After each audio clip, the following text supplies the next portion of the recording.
Você que trouxe a sua Bíblia, abra ela aí, no livro de Juízes, no capítulo 6, vamos ler do 11 ao 24. Juízes, capítulo 6. Juízes, capítulo 6, do 11 ao 24. A palavra do Senhor diz assim: Então o anjo do Senhor veio e assentou-se debaixo do carvalho que está em Ofra, que pertencia a Joás, a Biesrita e Gideão. Seu filho estava malhando o trigo no lagar para o salvar dos midianitas. Então o anjo do Senhor lhe apareceu e lhe disse: O Senhor é contigo, varão valoroso. Mas Gideão lhe respondeu: Ai, Senhor meu, se o Senhor é conosco, por que tudo isso nos sobreveio? E que é feito de todas as tuas maravilhas que os nossos pais nos contaram, dizendo: Não nos fez o Senhor subir do Egito? Porém agora o Senhor nos desamparou e nos deu na mão dos midianitas. Então o Senhor olhou para ele e disse: Vai nessa tua força e livrarás a Israel da mão dos midianitas. Porventura não te enviei eu? E ele disse: Ai, Senhor meu, como eu livrarei a Israel? Eis que a minha família é a mais pobre em Manassés, e eu o menor na casa de meu pai. E o Senhor lhe disse: Porquanto eu hei de ser contigo, tu ferirás os medianitas, como se fossem um só homem. E ele lhes disse: Se agora tenho achado graça aos teus olhos, dá-me um sinal de que és comigo, de que és o que comigo fala. Rogo-te que daqui te não apartes até que eu venha a ti e traga o meu presente e ponha perante ti. E disse: Eu esperarei até que você volte. E entrou Gideão e preparou um cabrito, bolos asmos de uma efa de farinha, e carne pôs em um açafate, e o caldo pôs em uma panela, e trouxe-lhe até debaixo do carvalho, e lhe apresentou. Porém o anjo de Deus lhe disse: Toma a carne, os bolos asmos, põe-nos nesta penha, e verte o caldo, e assim o fez. E o anjo do Senhor estendeu a ponta do seu cajado, que estava na sua mão, e tocou a carne e os bolos asmos. Então subiu fogo da penha, e consumiu a carne e os bolos asmos, e o anjo do Senhor desapareceu de seus olhos. Então viu Gideão, que era o anjo do Senhor, e disse Gideão: Ah, Senhor Jeová, que eu vi o anjo do Senhor face a face. Porém o Senhor lhe disse: Paz seja contigo, não temas, não morrerás. Então Gideão edificou ali um altar ao Senhor, ele chamou: O Senhor é paz. E ainda até o dia de hoje está em Ofra dos Abiesritas. Igreja, aqui a gente vê uma situação de um homem que ele era um crente, ele era um homem de Deus, ele pertencia ao povo de Deus, ele pertencia ao povo de Israel. Então ele conhecia toda a história, quem Deus era para ele e para toda a sua descendência. Contudo, ele vivia num tempo onde não existia um rei sobre eles, existiam juízes, então era por ciclo. Eles levantavam o povo que servia a Deus, dali um pouco aquele povo se esquecia das coisas que Deus fez para eles, e eles se viravam as costas para Deus. De repente Deus permitia que alguma outra nação os oprimisse, para que eles viessem a lembrar de quem eles pertenciam, e aí então Deus levantava um juiz sobre eles para os livrar das mãos dos seus opressores. E aí então eles se arrependiam, aí se consertavam com Deus, e aí quando terminava aquela geração, vinha outro ciclo de desobediência e assim sucessivamente. Então Deus levanta esse homem num momento onde Deus está levantando um juiz para dar o livramento para o seu povo. Então ele levanta Gideão. Quem era Gideão? Era um cara qualquer, um cara que estava ali com medo, pisando ali as uvas, separando alguns mantimentos, alimentos, guardando. Por quê? Porque vez em vez vinha ali os midianitas e levava todo o mantimento deles. levava toda a alimentação e eles ficavam passando fome. Então eles tinham que esconder um pouco de alimento e para poder eles não passarem fome. E ele estava ali escondendo, com medo. E de repente aparece o anjo diante dele e falou assim: ei, você é um varão valoroso. Em outra tradução fala assim: ei, você é um homem corajoso. Será que ele estava demonstrando que era um homem corajoso mesmo? Ele estava ali com medo, escondendo as coisas. Mas Deus via ele, o potencial que ele tinha em Deus. Irmãos, cada um de nós aqui temos um potencial tremendo em Deus. Mas muitas vezes a gente está ali escondido, com medo. Medo de se arriscar, medo de ser ousado, medo de tomar posse daquilo que Deus já conquistou para nós. Nós temos vivido uma geração que fala de fé, mas que não vive essa fé. Nós falamos que cremos num Deus, mas na hora de expressar essa fé, essa crença, nós descremos. Queridos, coisas absurdas têm acontecido. Talvez você pode até dizer: mas pastor, eu sou um homem de oração, eu sou uma mulher de oração. Agora eu quero dizer para você: será que a sua oração condiz com o seu estilo de vida? Será que a sua oração condiz com a sua fé, com a sua crença? Não estou entendendo, pastor, deixa eu te explicar. Eu tenho um amigo meu que ele é pastor e ele é capelão. E ele trabalha no hospital universitário, em Dourados, no HU. E faz bastante tempo que ele trabalha ali. Eles estão padronizando para as visitas para os... onde ficam as UTIs e tudo mais, né? Então, eles estão padronizando e eles passam um treinamento para quem vai lá fazer visita, porque ali vai os padres, pastores, espíritas fazer visitas religiosas.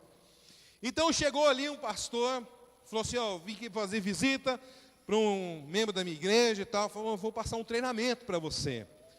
Falou: meu filho, quantos anos você tem? Ele disse: eu tenho 40. Falou: 40 anos eu tenho de ministério. Aí já ficou meio assim. Ela falou: está vendo esse outro senhorzinho aqui, esse presbítero? Tem 50 anos de ministério, você vai querer ensinar a gente?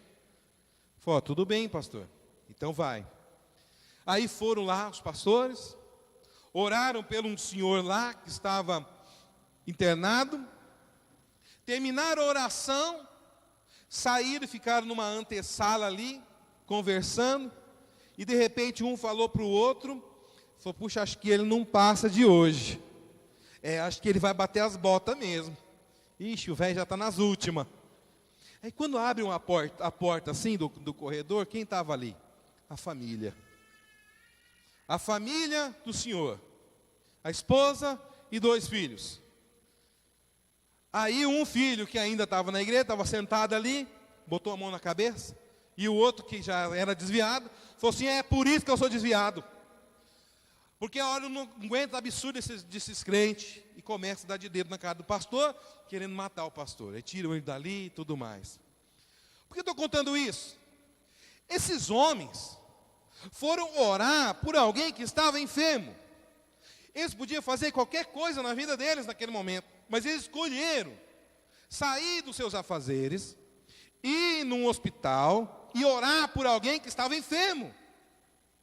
Isso indica que talvez havia fé para você ir lá e ministrar algo de Deus para a vida de alguém. Aí você termina de orar e sai dali e fala assim: acho que o velho vai bater as botas hoje. Gente, isso é fé? É essa fé que nós temos expressado? É assim que a gente tem declarado? Irmãos, resumo da história: o velho bateu as botas naquela noite. E os filhos queriam matar o pastor. Queria matar o pastor. Não deixaram nem fazer o ofício fúnebre. Quem fez foi o capelão. Percebe que muitas vezes a gente tem vivido uma mentira, uma hipocrisia. Deus tem chamado a sua igreja para se despertar, para viver uma verdade, não uma mentira. Se você ora, ore com fé. Se você serve a Deus, sirva com fé. Nós temos que crer no Deus que nós servimos e no potencial que Deus colocou em cada um de nós. Deus tem te chamado para fazer a diferença. Mas é compreensível que muitas vezes a gente passa a ter medo, a ficar oprimido, achar que nós não temos o valor necessário. Se nós formos olhar, a maioria dos grandes homens de Deus que foram levantados pelo Senhor, eles tiveram um certo conflito. Quando a gente chega lá, vê Moisés, você vai ser o cara que vai libertar todo o teu povo das garras ali do Egito. Senhor, eu tenho medo. Senhor, eu sou um homem de lábios pesados. Mas é você, meu filho, e eu vou estar com você. Então ele passa a olhar para ele, não com os olhos naturais, ele passa a olhar para ele, vencendo tudo aquilo que talvez ele tinha guardado nele, um sentimento de impotência, um sentimento de inferioridade, um sentimento de falta de capacitação. Então ele passa a entender que não é por causa dele, é apesar dele, é Deus operando na vida dele. E então ele se enche de coragem e fala, então eu vou levar esse povo. E assim o faz. E assim o faz. Josué não foi diferente. Aí chega um momento, ele fica um pouco com medo, né? Ele já tinha feito tantas coisas. E Deus fala assim, ei, ser forte e corajoso, eu sou contigo. Eu sou contigo. Irmãos, é isso que nós temos que compreender. Que Jesus, ele se fez carne, habitou entre nós, e ele se disse, olha, eu sou o Emanuel. E Emanuel significa o quê? Deus conosco. É Deus contigo. Quando Jesus ele mandou os seus discípulos ir pregar o evangelho, sabe, sair aí pelo mundão realmente falando do amor de Deus, ele falou, eis que eu estarei convosco todos os dias, até a consumação dos séculos. Mas nós temos que entender quem nós somos. Ou você é uma vítima, ou você é aquilo que a palavra de Deus te chama de mais do que vencedor. O Senhor te vê assim como mais do que vencedor, mas como você se enxerga? Como você se vê? Gideão, ele se via, olha, perceba como era a ótica de Deus. Gideão, homem forte e corajoso, homem virtuoso, valoroso, e ele se via como? Senhor, a minha família é a mais pobre de todos. E da minha família, eu sou o mais insignificante. Ele se sentia assim, insignificante, alguém sem valor, alguém que não tinha capacidade, alguém que tinha esse sentimento de medo. Quantas vezes cada um de nós vivemos nessa opressão do medo, e por isso nós não avançamos nas coisas. Não avançamos na nossa vida profissional, não avançamos na nossa vida familiar e principalmente na nossa vida ministerial. Porque Deus te chamou com um objetivo, irmãos, de fazer a diferença no meio onde você vive. Gideão, ele entendeu isso. E ele se apropriou disso. Primeiro ele ficou temeroso e começou a pedir prova para o Senhor. E Deus ali comprovou, falou, eu que estou contigo. Não é simplesmente por conta de você, Gideão, mas eu sou contigo. Eu sou contigo. Aí ele entende. Puxa, Deus é comigo. Deus está confiando em mim. Deus está apostando em mim. Deus está me vendo dessa forma, como alguém que tem valor, como alguém que tem coragem. E Ele está confiando isso nas minhas mãos. Então ele se levanta e ele começa. Sabe por onde que a gente começa essa mudança? Essa revolução é dentro da nossa casa. Gideão, se você for continuar lendo o texto, você vai perceber que Gideão, ele pega mais 10 pessoas, chama 10 pessoas, olha, Deus falou algo forte comigo, aconteceu assim, eu fiz prova e tudo mais, vem comigo, porque nós temos uma obra para começar, e vai ser começar aqui na nossa casa. O pai de Gideão, um homem influente, ele tinha construído na propriedade deles, tinha um bosque, que era consagrado a Baal, e um altar consagrado a Baal. E o que ele faz? Primeira coisa, ele vai e elimina com todos aqueles ídolos, elimina com aquele altar de Baal, com aquele bosque. O pai dele no começo fica assim, receoso, mas ali um pouquinho os vizinhos começam a vir e questionar o pai de Gideão, falar assim, olha como é que ele está fazendo uma coisa dessa, com o nosso credo, com aquilo que nós estamos crendo e tudo mais. Aí o pai de Gideão, que já tinha se convertido, por conta da atitude de Gideão, responde para os vizinhos. Responde de que maneira? Ele falou assim: olha, se esse Deus Baal não é capaz de defender a si próprio, então ele não é Deus de coisa nenhuma. Não é Deus de coisa nenhuma. Aí os vizinhos se convertem também. Rapidinho, se levanta uma multidão, e aquele homem que estava ali, escondendo migalhas ali para os midianitas não levar, ele se levanta como um líder e comanda todo aquele povo. Só que primeiro ele começou uma revolução dentro da sua casa. Meu irmão, você quer mudança na sua sociedade? Você quer mudança no meio onde você vive? Comece mudando o seu lar. Começa mudando a sua casa. Começa mudando a sua mentalidade. Pare de viver uma fé fingida e passe a ter uma fé verdadeira, genuína no Cristo que nós cremos. Naquele que te comprou, aquele que pagou o preço por você, aquele que te dá declarações através da palavra que você é o mais do que vencedor, que você pode todas as coisas. Sabe por quê? Porque é o Senhor que te fortalece. Então você pode ir muito além, sim. Muda a sua mentalidade. Muda a sua mentalidade. Comece a olhar diferente. Você não é aquilo que alguns dizem você ser. Você não é aquilo que foi declarado na sua vida, que você não vai valer nada, ou que você é isso, que você é aquilo, te rotulando. Interessante, outro dia eu comprei esse carro, e aí eu precisava arrumar o amortecedor e tal, essas coisas. E eu estava indo atrás de um lugar, e não deu num lugar, num outro tal. E eu fui no meu sogro, eu falei: sogro, onde que você me orienta eu levar para arrumar esse meu carro? Ah, olha, tem 2 lugares. Tem oficina assim que os caras são bons mesmo. Tem ali o Paulinho, só que ele é careiro. Mas virando assim, tem o Fanho. O cara é bom e barato. Vai lá, procura o Fanho, fala que eu te mandei lá. Aí eu fui lá, procurei, desci assim, falei: queria falar com o Fanho. Aí um funcionário falou assim: acho que não é aqui, amigo. Aí o cara que já olhou assim: puxa, mas mandaram procurar o Fanho aqui. Aí um cara virou assim, olhou assim: não tem ninguém com esse nome aqui não, mano.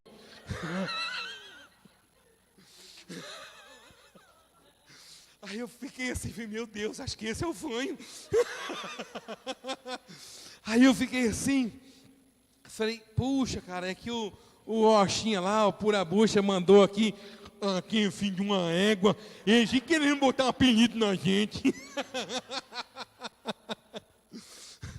Mas sabe o que me chamou a atenção?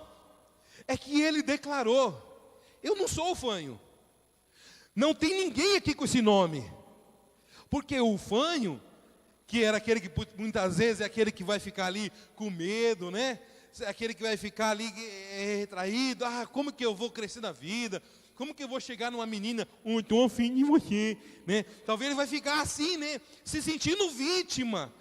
Mas o Fanho, ele era o dono da oficina, de uma grande oficina. Ele começou como um mecânico, auxiliar de mecânico, e agora ele era o dono daquela oficina. Ele tem vários funcionários que trabalham para ele. Mas ele tinha uma autoimagem positiva dele mesmo. Ele sabia quem ele era. E uma coisa que ele não era o Fanho.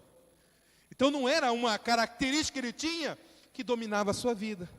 Mas quantos de nós vive nesse sentimento de inferioridade?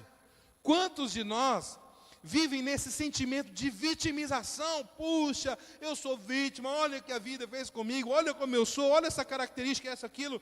Queridos, acredite em você, porque Deus acredita em você.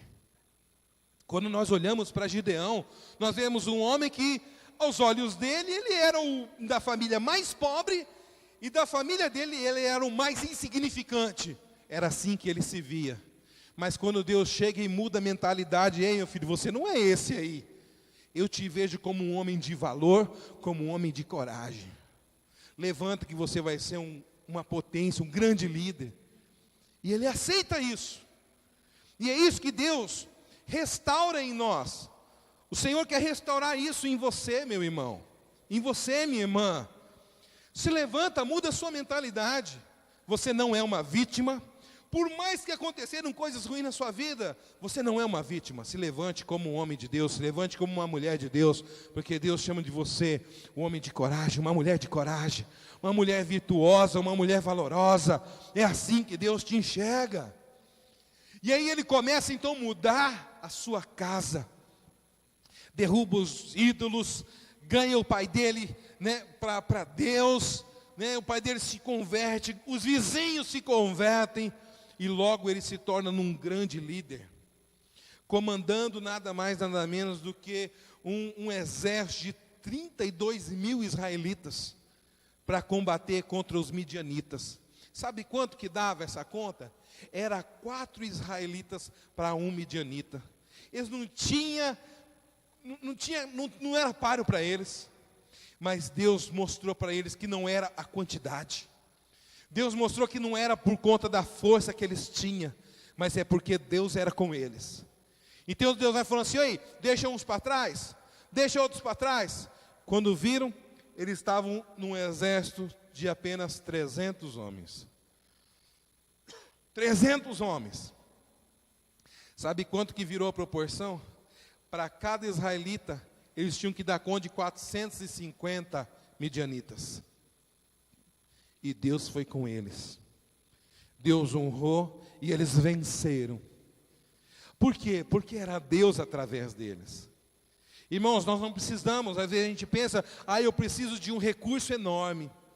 A nossa igreja aqui, tão pequena ainda, numa casa, não temos a estrutura que precisamos. Deus não precisa de nada disso. Deus só precisa de homens e mulheres dispostos a arregaçar as mangas, que creem neles mesmos, que creem na forma que Deus os enxerga, para arregaçar as mangas e devastar devastar o inferno, trazer vidas para Jesus.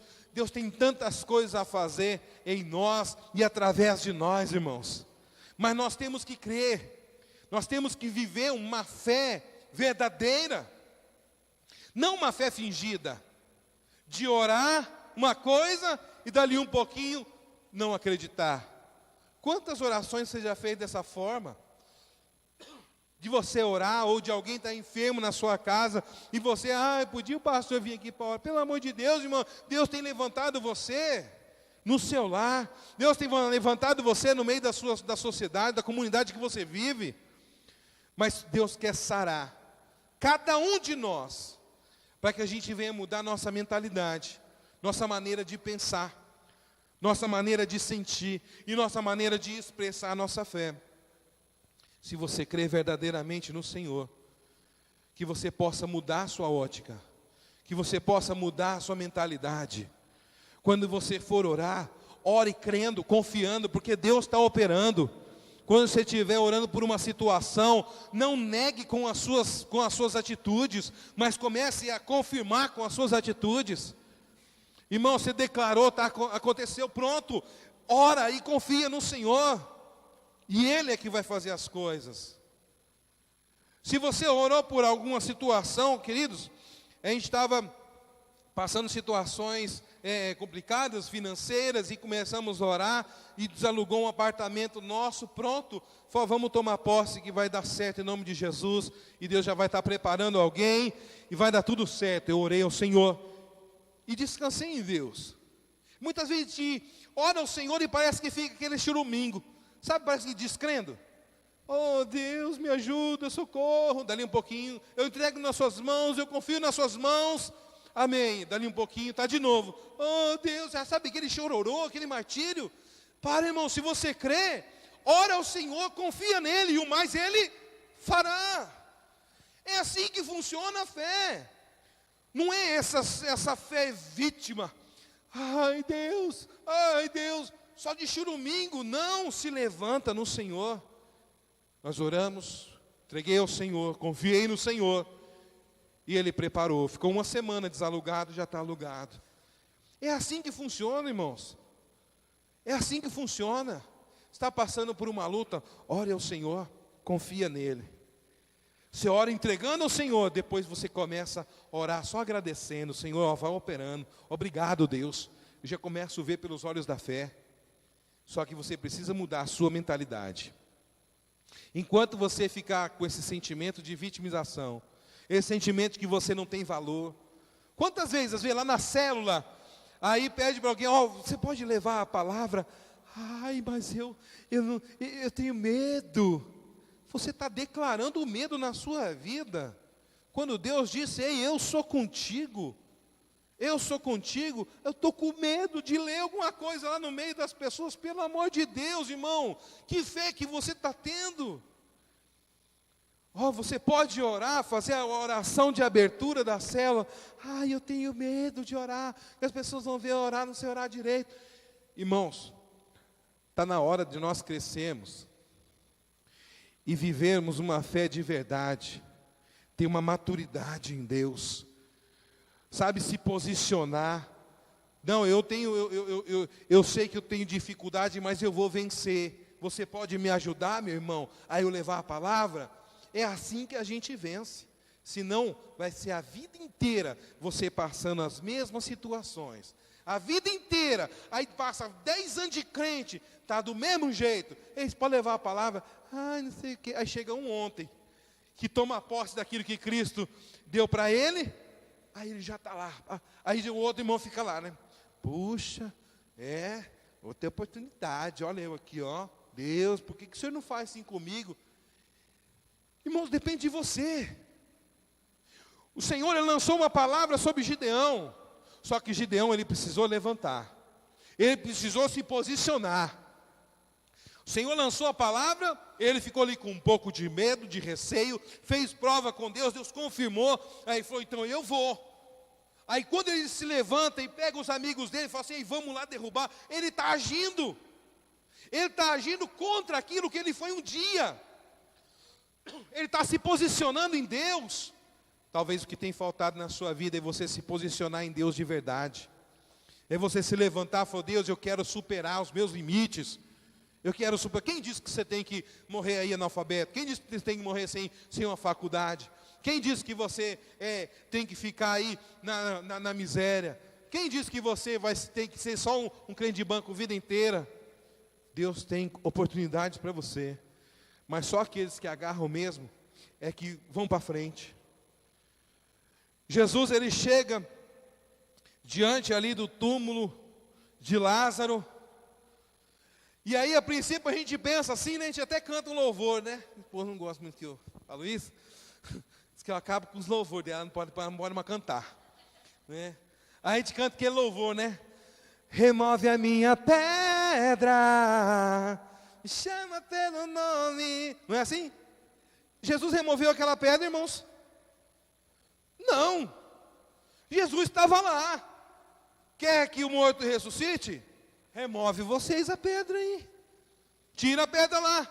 Depois que removeram a pedra, aí sim, Jesus falou assim, Lázaro, vem para fora.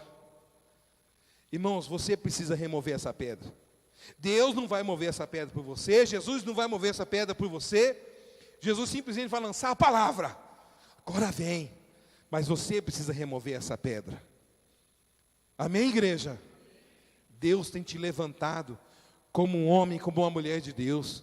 Deus tem te levantado como um homem de coragem, como uma mulher de coragem. Deus tem declarado palavras. Eu te desafio a você estudar a palavra de Deus e tomar posse de tudo aquilo que Jesus já conquistou para você.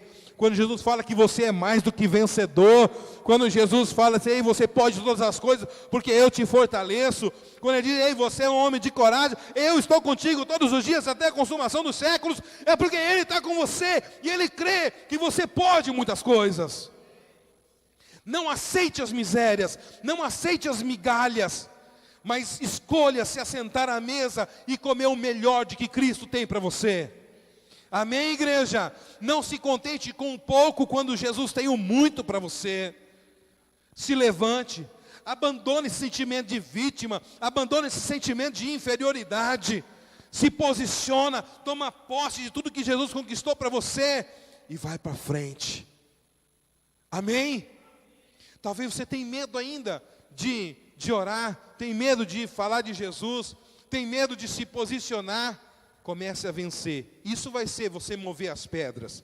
E aí você vai ver aquilo que está morto dentro de você ressuscitar e vir à tona de uma forma tão poderosa em nome de Jesus. Amém, igreja?